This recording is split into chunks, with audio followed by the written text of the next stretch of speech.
अस्सलाम वालेकुम नाजरीन, आप देख रहे हैं पीटीएन न्यूज और मैं हूं आपकी होस्ट कुरातुलैन। शामिल करते हैं आज की अहम खबरें। तालिबान रजीम में गुर्बत, भूख और अफलास से अफगान अवाम का जीना मुहाल। काबुल। अफगान तालिबान के हुकूमत के तहत अफगानिस्तान में गुर्बत, भूख और अफलास ने संगीन सूरत हाल इख्तियार कर ली है, जहाँ आम शहरियों के लिए बुनियादी ज़िंदगी गुजारना भी मुश्किल होता जा रहा है। अक़वाम मुत्तहिदा के मुताबिक दहशत गर्दी के फ़रोग़ से नाक़िस हुक्मरानी में मसरूफ़ तालिबान रजीम ने अफ़गान आवाम को शदीद इंसानी बहरान से दो चार कर दिया।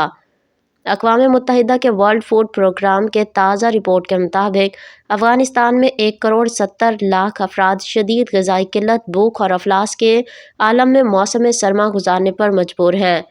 रिपोर्ट में ख़बरदार किया गया है कि ग़िज़ाई किल्लत का शिकार बच्चों की तादाद तकरीबन 40 लाख तक पहुँचने का ख़दशा है, जो गुज़िश्ता दहाइयों के मुकाबले में बुलंद तरीन सतह है। अक़वाम मुत्तहिदा के मुताबिक शदीद माशी बहरान ने भी अफ़गान आवाम की ज़िंदगी को अचीरन बना दिया।